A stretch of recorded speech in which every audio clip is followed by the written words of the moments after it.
Welcome to the Dynasty DNA Deep Dive on the Dynasty DNA Podcasting Network, where we talk players, teams, everything Dynasty Fantasy Football, and everything NFL. So listen in with us and let's talk some Dynasty Fantasy Football. And here's your host, TJ Blake.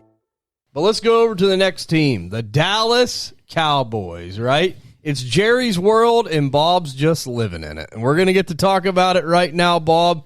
You know, historically, the Cowboys, again, built very well up front. Hasn't looked good, right? I know last year they kind of struggled a little bit, a lot of turnover at that offensive line. Is it a good unit? Is it a unit that could be up and coming, or do you think there's more struggles ahead, Bob? This is an offensive line full of Tylers, right? I don't know if that's great or, better or not, but Tyler Booker and Tyler Guyton are pretty young guys. Tyler Smith is an all-pro guard. Cooper Beebe or whatever was probably the most protective of the bunch, and they're bringing in a new right tackle, I believe, in Terrence Steele. It's not a bad group. This has them ranked at 19. They still got some growing together, but they invest in this offensive line a lot often. I heard that Dak is absolutely ripped, so he's going to be taking more hits. He's preparing himself to take more hits. Which is not what I want to hear on the even year because, Dak seems to get hurt every even year. I hate to be foreboding about that, and I hope I'm wrong, but I do think that the unit's okay. Dak's got to be the one to help protect himself. For sure. I mean, agreed, right? And we know he's a thrifty player, Dak, as far as, he's been in the league a long time. He should be able to understand things a little bit more and kind of be the leader of this group. Well, let's go ahead and talk about the defense, Bob. The big culture Dallas defense. We know that they made some moves, made some trades. What's your thoughts on this Dallas defense post the Micah Parsons trade? They're still going to run this a 3-4 base. Bringing in Quinnen Williams is awesome, right?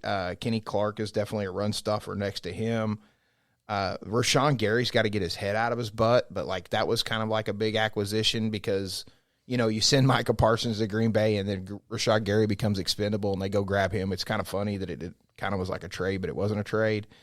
They need to get linebacker play right. Demario Overshown is a very good player, but he can't stay healthy, and they got D. Winters from San Francisco that looked like a stud as a backup guy. I think the big addition here is Caleb Downs to the backfield.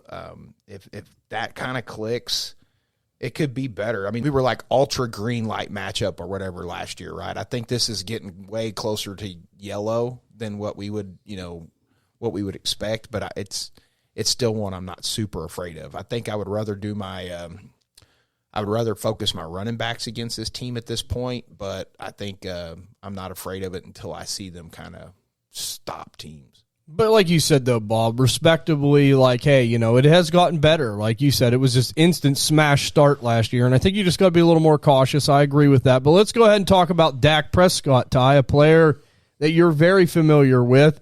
As Bob said, right, it's every other year, right? He's out there. He looks great. You can buy low, and it worked out last year. It's an even year. Everyone's worried about the injury. What do you think about Dak, with this offensive line? You think he can make it through this season and play back-to-back good years? Absolutely. One of the most disrespected quarterbacks in the fantasy community. The guy almost always, when he plays a full season, which is, he might miss a game here and there because he does take some shots, but the offensive line's going to help. But whenever the guy plays, he is an animal. He is, if you have him as your quarterback, too, it's one of the best quarterback twos you can have on your team. Agreed.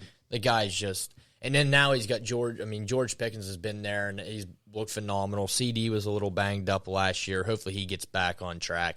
And that's kind of the scary part. Pickens probably ain't going to do what he did last year, this year, but CD Lamb just kind of went off the map, and Dak Prescott still was quarterback 6 without CD Lamb being the freak that he is. So I think the sky's the limit. Jake Ferguson's still there. That's always a healthy option for him. Obviously hate the running game, but don't need to run the ball whenever you got all them studs on the outside. So, yeah, Dak's going to do what he always does. Just quarterback one finish, absolutely easily. I think probably right around what he did last year. I think a 5-6 finish is easily in the realm of possibility for him in that offense. Yeah, and let me just say this, Ty. I really like what you said as far as, like, he's probably the best quarterback 2 option you could ever want. Like, I understand the injuries. It sucks. But eventually this is going to give, right? I mean, he's going to play back-to-back good seasons and stay healthy. It's coming, right? And it might not be this year. We'll see. But, like, I mean, I'll take the gamble because, like, when you get the quarterback 6s and the quarterback 2s and 7s and where he finishes, he's capable of that. The team around him is capable of producing that. One thing I will say about Dallas, opposed to Washington, at least they give Dak some tools in that toolbox, right? Like, Washington hasn't done that. So, like, one thing I'll say is I will back Dak up as far as fantasy value where that goes. And I'll say this here right now, right? Like, I mean, where you're getting him in startups, it's a steal every year. I mean, I get he's 33, but, like, he puts up the fantasy numbers, right? Is Dak Prescott the guy that I'm going to go out and say, I want to build my NFL team around? Probably not. But as far as, like, fantasy, he is great for fantasy football, and people don't give him enough credit for that. Correct me if I'm wrong, too. Was it last year at the beginning of the year, like, people were saying, I've been trying to get rid of Dak, but nobody will take him off my team? It was like a year or two ago. Yeah, I mean, like, that seems to be always the theme. I should have been picking strawberries there, man. I should have been out there grabbing as many Dak berries as I could because that guy's a stud. Right. Yeah, for sure. I mean, I think, Tessierja can agree as far as, like, the value. I mean, like, I was looking at the most recent Dynasty draft I was in. He went in the 5th round, like, just a couple picks crazy. ahead of, like, Sam Darnold and Fernando Mendoza. That's crazy. I mean, look, if you're going young or something like that, okay. But, like, if you're trying to win, getting Dak Prescott there is just a hell of a value, I think, Tessierja. Absolutely. I think top 10 finish is definitely in the cards for him. I'm planting my flag that he's going to buck the trend this season with this offense. They're going to have to with some of the deficiencies still on defense. Like, they're going to have to air raid. I mean, if you're going to try to rely on Javonte Williams to carry your team for 17 games, try to make the playoffs, I think that's a tough pill to swallow. What really has to emerge for Dak is that wide receiver 3 spot. They let Jalen Tolbert go in the offseason. He went to go play on the beach in Miami and have fun there and cash checks. But I think Ryan Florney could be a sleeper guy on waivers or lower in drafts if you're that bold too. That he'll have a role, and he'll help Dak if stuff with CeeDee Lamb and George Pickens gets a little stuck throughout the year, because it's happened. We've seen it. We've seen those guys just for one reason or another, if it's injury or production or between the ears, it doesn't click at some point. So I think if he wisely uses his legs too, I mean, he's a guy that's taken some shots and taken some hits and done a little bit more than he might have, should have, plays. I think he's more responsible in that aspect and uses it more closer to the goal line. Not necessarily like a tush push, but I think this is a guy that's been slept on and underappreciated. In a lot of my builds, I'm gladly having him as my quarterback 1 and having a Jackson Dart or a Jaden Daniels as my quarterback 2. Like, I think that's perfect contending roster type build of where he's at.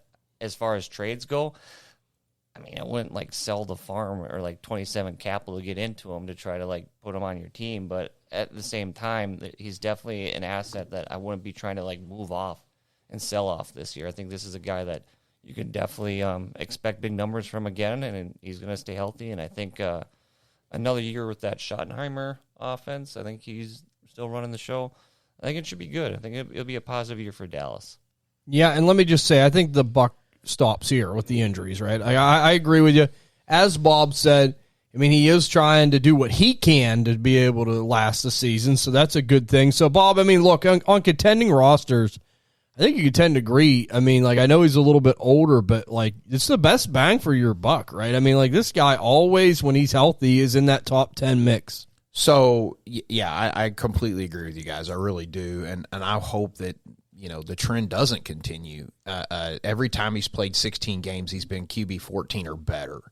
And that really, there was one, and he actually scored more points in that QB 14 year than he did the previous year at QB 10. So that tells you anything. But I want to. This is just the superstition in me, right? I want to have another quarterback just in case. Hey, we've been talking about it this all opposite 3-quarterback room. That's right. That's what we always talk about. But man, like I think I'm going to stretch it to 4 if I've got Dak at my QB2. I mean, it is what it is, and I it's just, man, we're talking about in starting in, and ironically, that QB 14 finish was 2018. He goes 14, QB 2, QB 32, 8, QB 18, QB 3, QB 31, QB 6. I mean, like, just three of those years were just catastrophic injuries where he plays 5, 12, and 8 games. And it's been every other year, man. We used to have the same thing with Matt Ryan. I mean, it is what it is. I'm not trying to forebode it or, bring it to fruition, but I want to have a strong QB4 in my build if I'm counting on Dak. That's it, right? If you want a sports car or something like that, sometimes you got to pay a little bit more in insurance, right? I mean, that's just the way it is. So, like, I agree with you, Bob. It don't really hurt to have that depth there. And if you need that, have that security. I like that on any roster, but with a Dak-led roster, I think it makes a ton of sense, no doubt. But let's just talk about Javonte Williams very quickly because you know what? Ty's favorite player, by the way. Ty's favorite player. It's on one of his all-time favorite lists, no doubt about it. But I've been saying, and look, I've agreed with Ty on this wholeheartedly, sell. Because what was the main fuel driving the Javonte Williams car last year? It was touchdowns, right? And he could very well do that again if Dak is healthy and they're moving the ball. It's just something that, like, I don't believe in long term. I don't want to sit there and build my team around that. Like, you look at some running backs, and I know Bob says, look, I don't like building my team around running backs. Well, I definitely don't like building my team around touchdown-dependent running backs, right? Like, if you have a Gibbs or a Bijan, someone that's truly special, that's different. Like, I just look at this guy as, like, he is going to be headed for a fall-off at some point. 27 capital is so rich. I mean, if I could get a 27 first for Javonte Williams, I will do it, take it to the bank, and be smiling the whole way. Ty, I know that you would love to sell right now on Javonte Williams. Oh, even though my track record with him that I hate him, it's kind of like my mortal enemy. Any player kind of in his situation, I'd sell. I mean, this was a guy before last year that was on waiver wires, was just like you could hardly get rid of him for a third or a fourth, like. And now all of a sudden, you could probably get a late first for him. Like, he's there for 3 years now. He had the running back 1 finish. It was, running back 12, but still running back 1 finish, which is his best finish he's ever had. With the injury history and just with the talent of the player, I think at those prices you can't even blink. Even I think if you're a Javonte guy, I think you got to move him. I just think that he's probably going to have another decent year just because I think they're going to respect the throwing game of the Cowboys offense, and there's really no one behind him. So as long as he stays healthy, he's still going to get a lot of volume. The touchdown should go down. I mean, he had a ton of touchdowns last year, and that's all due to Dak just getting them down the field and just the 1-yard plunges or the 5-yard plunges, whatever, just right down the red zone. But yeah, I think you're crazy at these prices if you hang on to him. I mean, he's not going to go any higher. He's not a top 10 running back in the NFL. He never will be a top 10 running back in the NFL. I think you've seen the ceiling, and I would be really shocked if you see anything better. So, I think right now is the time to sell. And we've seen this even with ETN after his big season. Like, his value's never been the same after that big touchdown season. So, use that kind of as a blueprint, and I think you just need to move on if someone's willing to pay the premium prices for him. Right, and you said, like, we have seen the ceiling, and I agree with that, but here is one thing I'll further with that. It's like, he didn't drywall his own ceiling. Someone drywalled it for him, and that was the Dallas offense, right? So, like, that's kind of where it goes, and that's where I'm at on that, Ty. I agree with you. I know that Tessier, I think that you're going to be looking to sell high on Javonte as well. Yeah, I'm an out guy on him. I never was. Even when he was in Denver, I thought I was like, oh, that's a cute story. The injury is pretty significant, how long his legs are going to hold up. And just the running game in general for Dallas, I'm kind of out on. I'm not really investing in any pieces. I think it's going to be a sort of air raid type of offense. It's going to be a Dak season.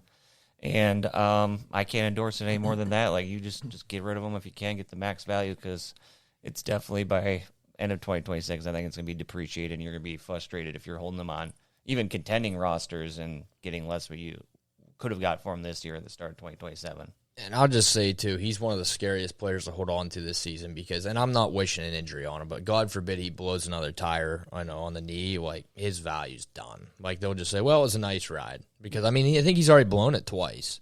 Yeah. And, I mean, if he blows another ACL or Achilles, like, boy, oh, boy, oh, boy, that value's going to be in the toilet. Yeah. I mean, you're talking about salvage title at that point. I mean, every carrier you're going to be holding your breath.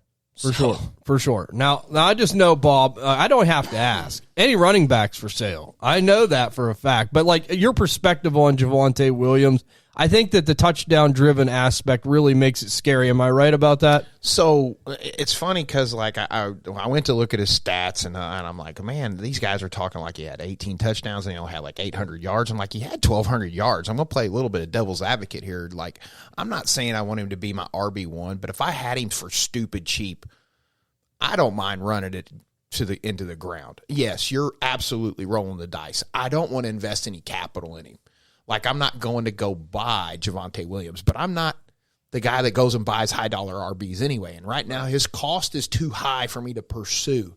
But if I have him on my team, I may not be actively shopping him. I may be, if I see somebody throw Christian McCaffrey or Derrick Henry or somebody on the block that I have more faith in, or if I'm trying to get younger, or if whatever, at that point I may be anxious to sell. You know what I mean? But what I'm trying to get at is like, I'm not opposed to holding the guy, but I'm also like not the RB guy, right? So we alluded to that already.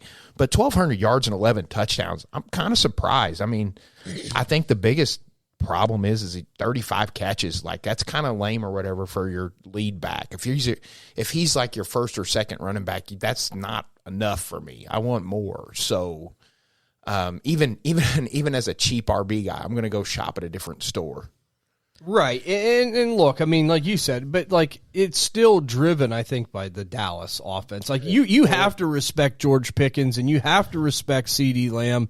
And I think that was able to help open them running lanes up. I mean, I get what you're saying, Bob. Like it wasn't super, everything was touchdowns, but the bulk of it was. But 1,200 yards was decent. But no one's saying the guy ain't like a total scrub. Well, it's like Ezekiel Elliott was a different player altogether. But when he went to the Cowboys, they had the best offensive line in football. Right. You know what I mean? That's what this team kind of does. They try, like we were talking about with the offensive line, they throw more darts at the offensive line than they do anything else. So if the offensive line's still good, we might be able to have a similar Javonte year. Now the touchdowns might go down and the yards might go up. The yards might go down and the touchdowns might go up because, like, we really think CeeDee Lamb is going to get better this year, right? And I think Dak is more than willing to chuck the ball 600 to 700 times in a season. So, I mean, I think that the running game's not really where I want to invest in this offense. But if I had the player, I'm just saying that it's like, I'm not opposed to holding. I mean, it's still a risk because Ty's not wrong. If he has another significant injury, you are left with nothing. But I think that's the running back position in general. You know what I mean? Altogether. It just scares me because it's not even a light workload. Like, it's a heavy workload almost every game. It's 15, 20 carries, and that guy's already had some pretty devastating injuries. And whenever you hardly don't even have anybody relieving your duties, boy, oh boy, oh boy, it's just, you're almost holding your breath every carry because like we just talked, like, one more bad injury, it's probably over. Right, and you look at it, right? Like, I mean, the thing is, I mean, the value. I think the value's just got to the point of like it's good enough to where like we talked. Sometimes you can't get out from these players. I think now's the time where I'll try to take advantage of it. And here's the thing: we're hoping Dak stays healthy, but what if he don't? I mean, if he don't, then you're looking at running back 20-something. That's just what you're looking at. I'm just gonna say this: I think the best way to sum this season up for Javonte Williams is if you have a $5 or let's just say $1 bet on and to win $100 and the cash out is $99, I think you got to hit the cash out because he's not going to go any higher. Right.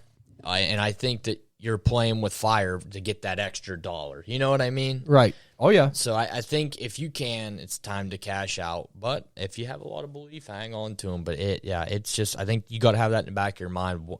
It could be over in one snap.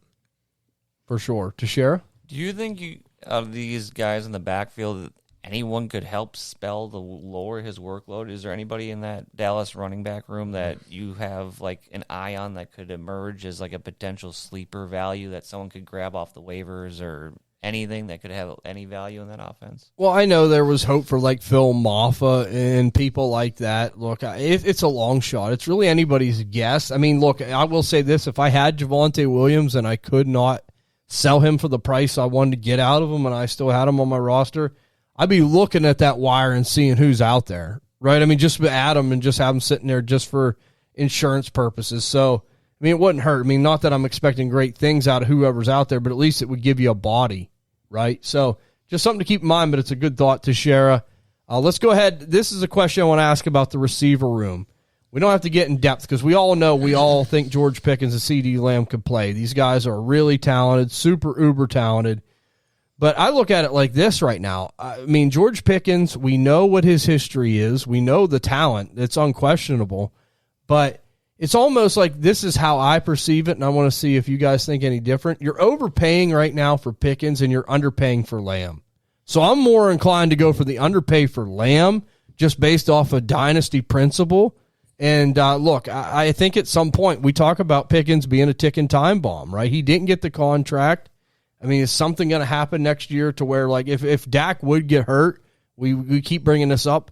I mean, would it be terrible for Pickens' mindset? Because then he's not going to get these mega numbers. He could be really pissed off about that, trying to get the contract. So, I mean, there's a lot that could go wrong here. So, Ty, look, I know you like Pickens, and you're going to stick up for him more than anybody probably on the podcast. But I know that you like CeeDee Lamb, too. So are you more inclined to maybe underpay for CeeDee Lamb than overpay for George Pickens? Yeah, it's kind of a tough question, like, to answer because, I mean, what are the prices? Like, you know, what is the underpay? What is the overpay? I mean, if it is based on what you're saying, like their value, are you underpaying, you overpaying? Obviously, I'm going to underpay for CeeDee Lamb because I do think talent-wise, CeeDee Lamb's probably the better player, but I've always said don't sleep on Pickens because I think talent-wise he could be a top 5 guy in the NFL. Like, if he could get over his diva-ness, like, that dude is a monster. And that's a perfect landing spot with Dallas. I hope they can pay him. I'm glad he left Pittsburgh. As a fan, I hate it, but it's a dream spot for him to be in Dallas with being the wide receiver too and having Dak throwing the football, which I think is the perfect quarterback for him. I've said it before. I won't be surprised, though, if he finishes above CeeDee Lamb again, just the way he plays the game. The guy is a yak monster. He's big play potential all the time, so is CeeDee, but I think he's a better red zone threat. George Pickens is a beast, but I think just the way you're asking the question, obviously I'm going to underpay for CeeDee Lamb.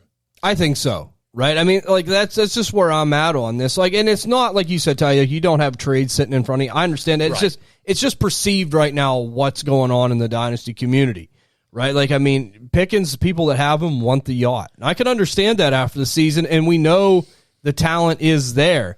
But you look at CeeDee Lamb, it was kind of back-to-back disappointing years. Like you want him to be that top 5 guy. We know he can be, but like now the price has come down. So that's kind of, I think, Bob, is that how you perceive the Dallas receiving room right now, like in dynasty circles? Yeah, I think the one thing that I was waiting for Ty to say that he didn't say was just the extension, right? Oh, it does, yeah. Yeah, it's like if they would have given Pickens a 4-year deal or whatever, I would be much more in on Pickens, much more. And again, I still think I would rather have CeeDee Lamb at a cheaper cost the way you're asking the question. But I do think that this could be one of those teams that just has 2 wide receiver ones, you know, because Dak's going to throw the ball. We're not super sold on Javonte Williams being the dog, you know what I mean? And like Tessierja hinted at with Williams is like there's not much proven behind Javonte. So if he gets hurt, this team is going to be throwing the ball all over the yard. And Dak is the guy to do that. And Pickens just matches Dak better. Not that CeeDee Lamb doesn't fit Dak, because CeeDee Lamb will fit anybody. But he is a hand-in-glove fit for Javonte. You know, Pickens and Dak just fit hand-in-glove. So, but I'm still higher on CD, but Pickens is not far behind it.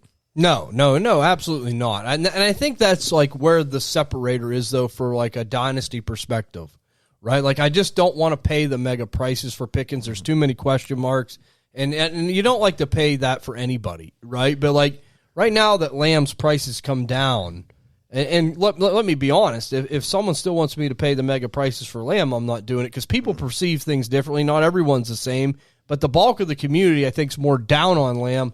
And if I could get him for the prices I think are like a really good deal, right? If he goes on sale, I'm going to shop at that store. I'm just going to say real quick, too, the one thing I will say, as much as I love George Pickens, that scares me is why didn't they pay him? Like, will he just say, I got my money, I'm cool? Right? Because we've seen him be a diva before, and that does scare me because we've seen that with receivers. And I think they have the money to do it. They traded away Micah Parsons, so I would have just paid the man, but maybe they know something we don't, that maybe he'll just kind of lay down a little bit once he gets the big money. This is always the one thing I talk about all the time. They're paying Dak $60 million a year. Yeah. Like when you overpay your quarterback, it's hard to pay that supporting cast. So, yeah, and they've gone cheap on defense. They acquired a bunch of guys cheap. They didn't sign Parsons to the mega deal. So, could they have? I mean, I haven't looked up the salary caps but like the Dallas has done this their whole time. The whole time, Jerry. Which is why I talk about Jerry Jones being a complete idiot. Like get ahead of the market so you can pay these guys less. Usually, the guy that gets paid top dollar first ends up being a bargain when the next four guys get paid.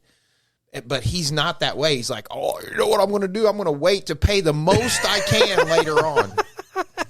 It's just asinine, but that's Jerry Jones. That's for sure. There's only one Jerry. And look, I know Tessierja is with me on the CD Lamb stuff. I mean, I think that, look, very rarely can you get your hands on a talent like this for them type of prices. But let's just hurry up and talk about Jake Ferguson, Tessierja. And, that's why I waited for you, because you appreciate Jake Ferguson, right?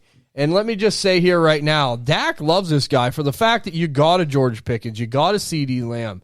Sneaky good performance out of Jake Ferguson again last year. I think he was right around that top 10 yet again. I can't remember if it was like 8 or 10 where he finished, but he's always humming around there when this Dallas offense is moving. If we expect Dak to stay healthy, do you think we get to see another similar year out of Jake Ferguson here?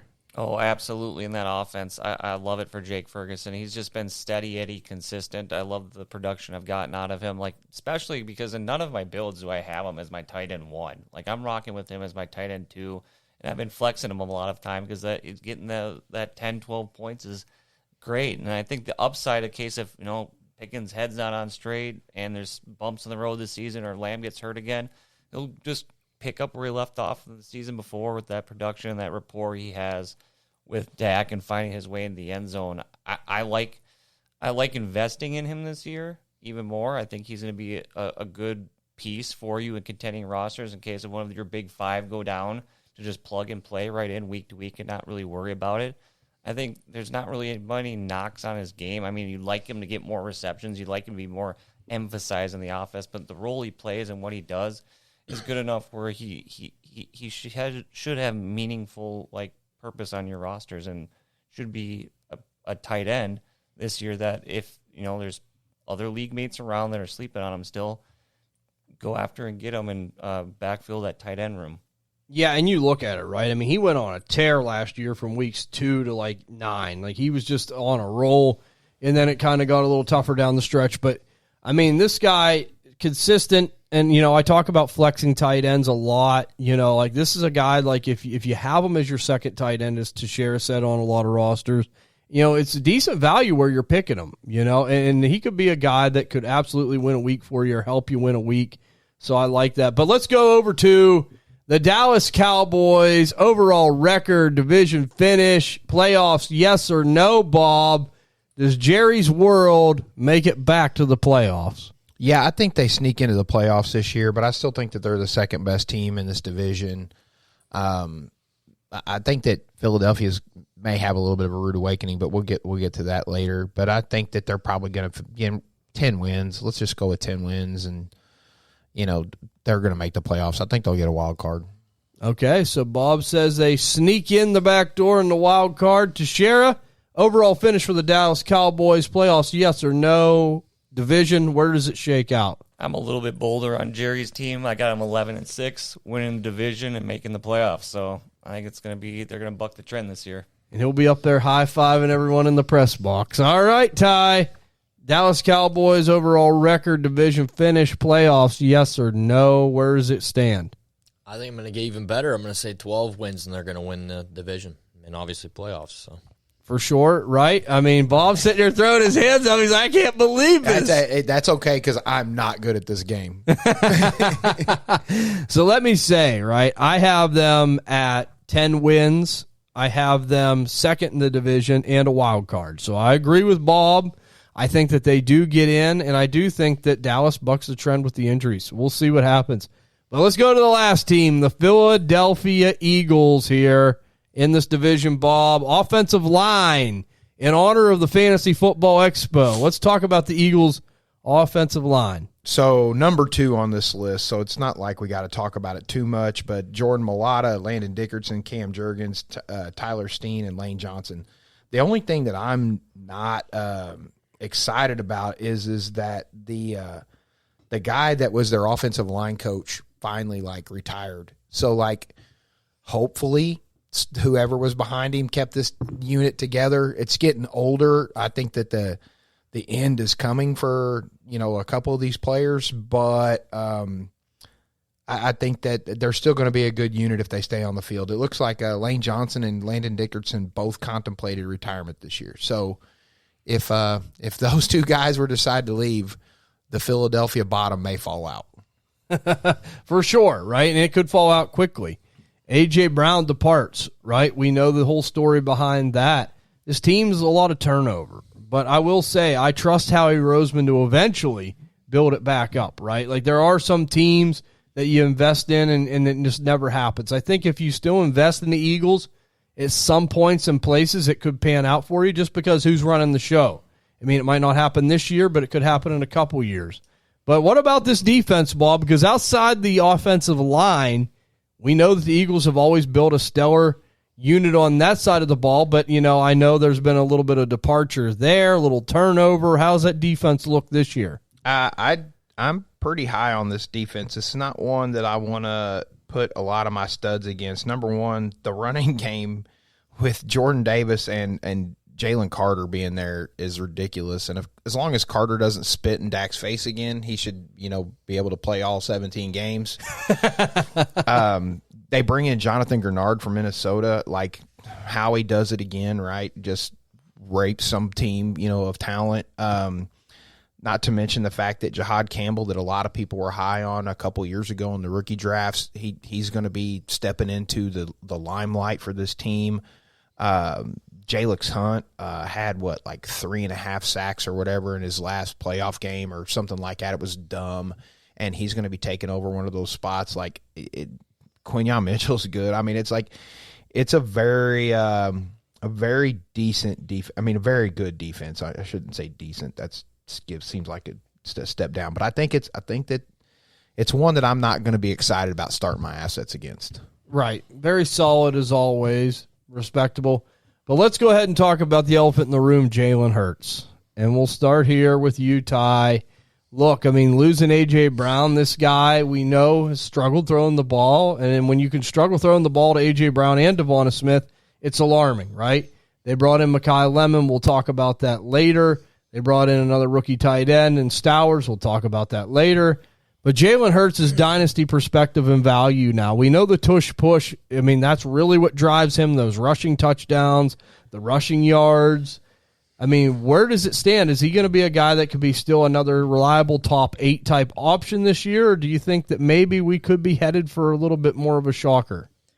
Yeah, I think he's going to not do as well as he has been. I mean, he's always been a top 10 guy, I think, pretty much his whole career. I still think he'll probably finish quarterback 1, but I think he's going to more finish on the 11, 12, on the outside or on the back side of it. It's tough losing your alpha guy. I mean, A.J. Brown was a huge part of that offense. I know he was kind of a diva there, but, man, the guy still was a presence and even opened it up for Devonta Smith a lot. And now Smitty's going to have to take over, and he's going to have to be the number one guy. Can he do it? I think he's still going to put up numbers, but I don't think he's going to do anything special. I mean, Mekhi Lemon, now a rookie wide receiver, is going to be your 2. And then they got guys like Hollywood Brown and Dontavian Wicks, who aren't scrubs by any means, but aren't that great of players behind them. So, yeah, I mean, he's going to have to lean on Goddard. He's going to have to lean on Goddard, and he's going to have to lean on Smitty. I just think the quarterback, the look of the quarterbacks, he's just not as good as a lot of these guys. I mean, the arm has never really been overly impressive. We knew that. I mean, yeah, he makes some nice throws, but obviously he gets it done with his legs. The tush push is huge for him for fantasy. The offensive line, I mean, Bob just said, and I didn't know that, like, the coach is leaving. And I'll tell you what, that makes a big difference because I remember when the Steelers lost Mike Munchak, and our offensive line's never been the same.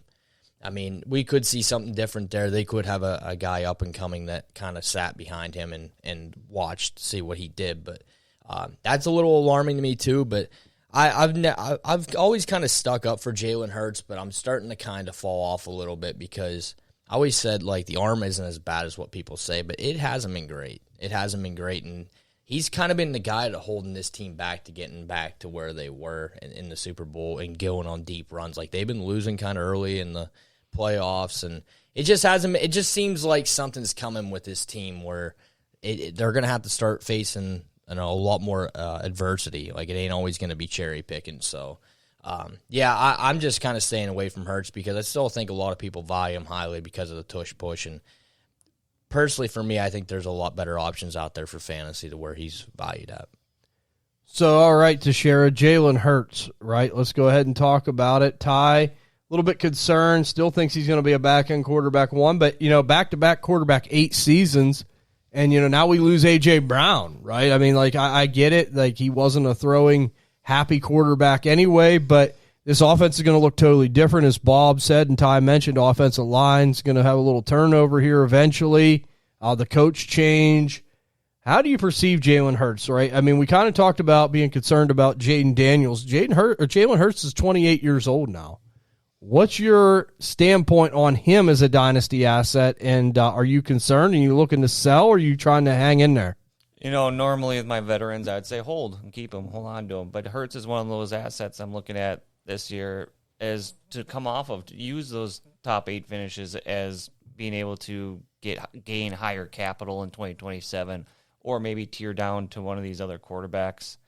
I mean, I wouldn't mind if I had a tier down to like a Jackson Dart off of a Jalen Hurts, or flip them, or try to get like one of these other quarterbacks in the division.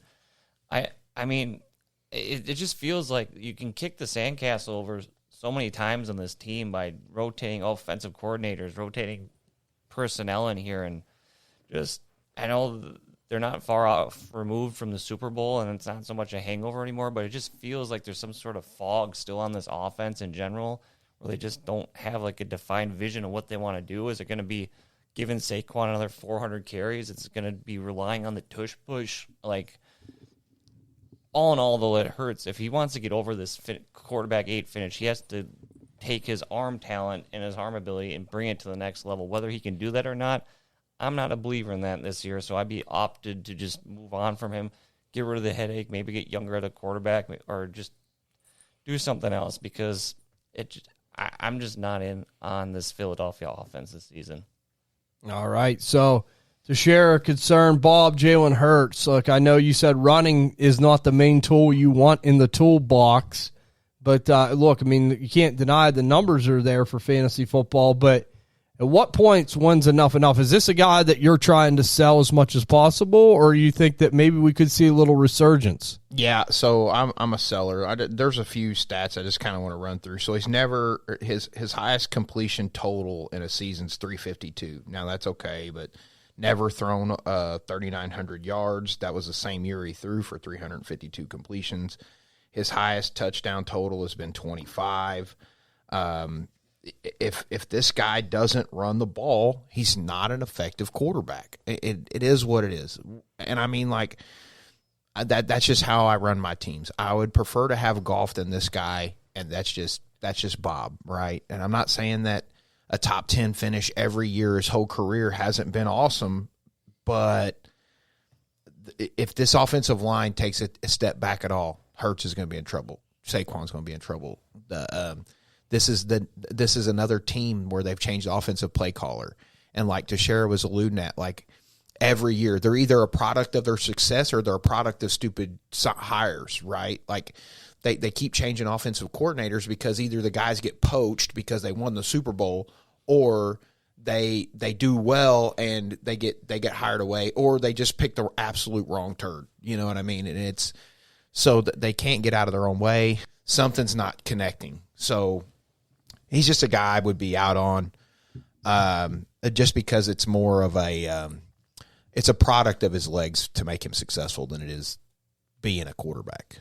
For sure, right? I think he's definitely a sell candidate, hot and heavy. I'm with you on that. And that's the thing. Like this team, the reckoning's coming. Mm-hmm. You went through all the motions, you won, and eventually you got to pay the piper, right? And I think it's coming for Philadelphia, unfortunately. But Howie Roseman, again, I think he could build it up quicker. Like, don't underestimate him. But I think you could hit a rough patch as well with a lot of these Eagles assets.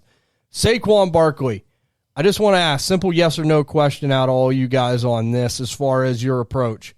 I think if there's one asset when you're looking at this team is like what's going to be the most dominant force on this team, I think it's going to be Saquon Barkley out of necessity, right? Like, and I think the Eagles are smart enough to realize that too. I think he's going to touch the ball early, often, and heavy. And if I have Saquon Barkley, I'm excited. I think you could have a league winner here this year.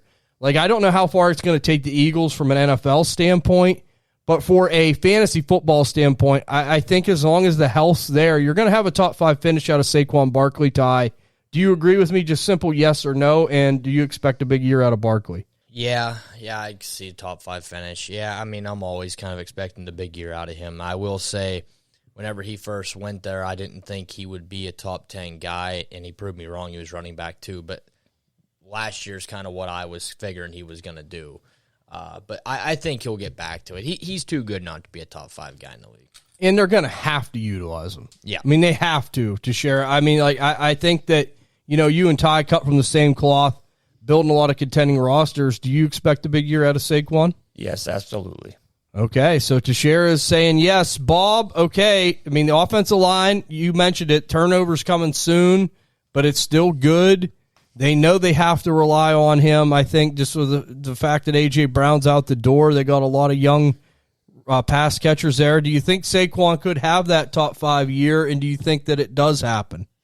If he doesn't, this team's going to suck. I think it's going to be somewhere in the middle of the 2 years, right? The high and the low. I'm in areas where I have Saquon, I'm hoping for at least 8. You know what I mean? Finishing 8 to 10, somewhere in that range. The thing is this he's almost 30. You know what I mean? On top of that, I hope he's contacted Derrick Henry's nutritionalist. You know what I mean? And be like, hey, look, I need to really take care of my body at this point, and hopefully it's not too late for him. But yeah, it's just if Saquon Barkley is not the straw that stirs this drink, this team's going to be in for abysmal situations. No doubt. And let me just say this. I just want to put this final touch on it. It has to be Saquon this year, as Bob said, for the Eagles. And they're smart enough to realize it. And I think he does have that top 5 finish. But, after this season, I think I'm going to be looking to sell like crazy on Saquon Barkley. And it's just what we alluded to with this Eagles team. It's not a talent or a detriment of Saquon's talent. It's just like if these offensive linemen leave, if this passing game's so abysmal, he's getting older, it's just all kind of leading that direction, right? So, I mean, run him into the ground this year because I think it's going to be well worth it. But next year, you really got to evaluate it and look at it from a dynasty standpoint, right? But let's go ahead now and get into, real quickly, Devonta Smith.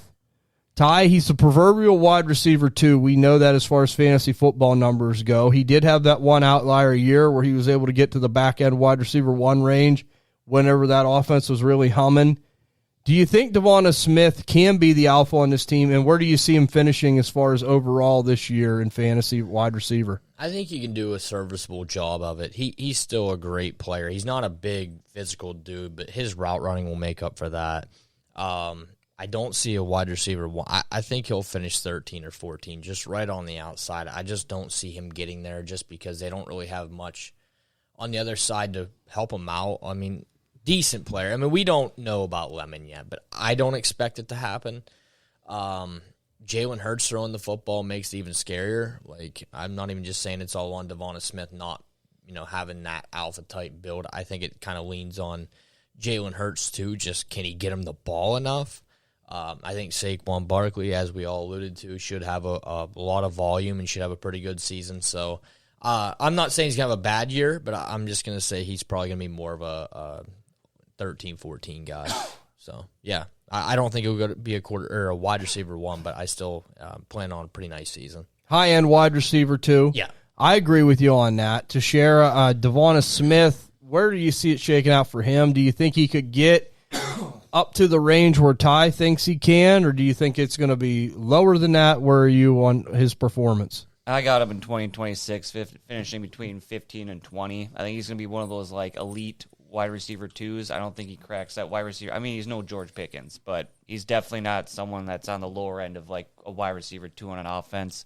He'll have his role. He'll have to take advantage of those big games and opportunities with Jalen Hurts throwing him the ball. And I think that's just where he's going to be fitting in 2026. Okay, Bob. High-end wide receiver two, it seems to be the consensus between Ty and Tessierja. Do you think he can get there? And if you had him, would you be happy to have him in your wide receiver two slot just based off the fact that he should see a ton of volume? I just counted. Since 2022, he's had 13 finishes in the top 10. So that's a lot of games to only have 13 times where he's been in the top 10. Now, I'm going to assume that those are probably games where A.J. Brown's out, or whatever. And, of course, that's not always been Jalen Hurts being the quarterback.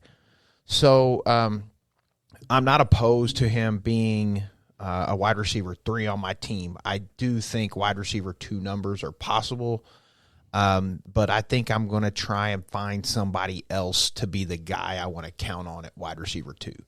It could happen, but I'm just a guy that I would rather try and go find somebody a little bit more potent. For sure, and I could agree with that, right, from a fantasy standpoint. But let me just say this right now, and this is the final point I want to add to Devonta Smith.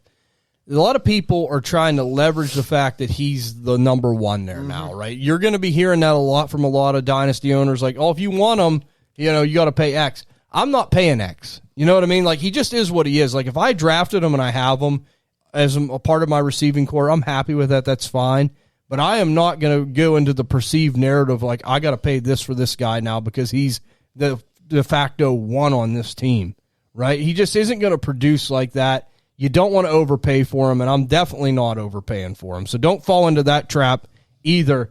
But let me just say, right, Mekhi Lemon, a rookie, we'll see what happens. I'll say this, long-term investment, I like it, especially if he has a bad year this year just based off the fact of, like, we know how the Eagles' offense is. I will go ahead and take advantage of it and kind of buy low on Mekhi Lemon. Let me just say that. And, I mean, simple yes or no question. Do you think that's a fair statement, Ty? Just depends on the price, I guess. But, yeah, I mean, buying low, sure, why not? Yeah. Tessierja, same thoughts? Yeah, objectively, yes. How about you, Bob? So I want to say I'm out on this offense till I know what they do at quarterback. No, that's fair. That's fair. That's definitely fair. And I don't hate that whatsoever. And, like, I will say, though, the only piece that I would have faith in is Eli Stowers, right? The young tight end. I'm not overpaying for him either, but the Eagles, again, are another team, just like the Commanders, that they do this. They backfill the tight end position. Not saying he's going to be a top 5 guy, because I don't think you'll ever get that out of Eli Stowers, but could he replicate what Zach Ertz could do? Brent Selleck, yeah, I mean, absolutely. And it's, and Dallas Goedert, like, could he replicate that? I think he could, right? So if you have Eli Stowers, you draft him at the end of your first round of your dynasty drafts, I think you at least got a solid player. I really don't think you drafted a bust. I really don't. In all honesty, in 2026 with this draft, I'm not opposed to Lemon, right? Because I said that I thought he was the best wide receiver in this draft. But I just, at this point, with all my rookie draft pretty much done, unless I acquired those players in the rookie draft, I think I'm just going to, especially as a contender, I'm like, I think I'll go buy later. And it's kind of talking about the tight end anyway. You want to talk about somebody who was touchdown dependent. Dallas Goedert had 11 touchdowns this year, and I don't think that he sniffs anything close to the top 10 tight ends without those touchdowns. No. But again, Philadelphia does scheme the position. Yep. We talk about that, Bob, and you definitely are big on that. And I think that's what you have to keep in mind with Stowers if you have him. Like I said, I don't think you drafted a bust. But okay, Bob, Philadelphia Eagles division finish, overall record, playoffs, yes or no? How do you see it going? I think as long as this offensive line does what this offensive line can do, and I think the defense is still pretty stout, I'm going to go with, I'm not even going to talk about the weapons. I think that, in all honesty, I think they can win the division. I think that it's going to be either a hard-fought 11 or 12, somewhere along those lines wins. I'm not going much higher than that because it's just a tough division. So yeah, and a lot of turnover. Okay, so Bob says they win the division. Tessierja, I know you had Dallas winning the division. How do you see going for Philadelphia? Oh, they're still nipping on their heels. I think this is going to be a definitive bend, not break for the Eagles. They're just going to hold water. 10 wins, I got them locked in. Playoffs, wild card. Okay, Ty? Same thing, 10 wins, wild card, second in the division, See, now I have the same thing, 10 wins as the Cowboys, but they get the tiebreaker and they win the division. Okay. Right? I think that's how it goes, and it is going to be close between them two teams. I think that's what it's going to come down to. So, but let me say, live Dynasty DNA deep dive here at the Fantasy Football Expo special, 2-hour broadcast. So you're going to get part 1 and part 2 of the NFC East division breakdown in honor of the Fantasy Football Expo. But let me say, Tessierja, Bob, it was great to have you guys with us live for the first time. We had a blast with that. Got a lot of great more content coming up here, guys. The season's getting ever closer. If you are enjoying the content on Spotify, Apple Pod, Stitcher, Amazon, any of the big podcasting platforms, and you haven't yet, please follow and 5-star the show. It greatly helps. We so appreciate that. You want to check out Dynasty DNA on YouTube. Subscribe to Dynasty DNA on YouTube. Follow us on X at Dynasty DNA _. Check out Dynasty DNA on TikTok. Them guys are growing the page. Facebook as well. Listen, I know I speak for Ty, Tessierja, Bob, everyone at the Dynasty DNA Network when we say, hope you guys have a great week ahead of you. And we'll see you all on the next episode of the Dynasty DNA Deep Dive.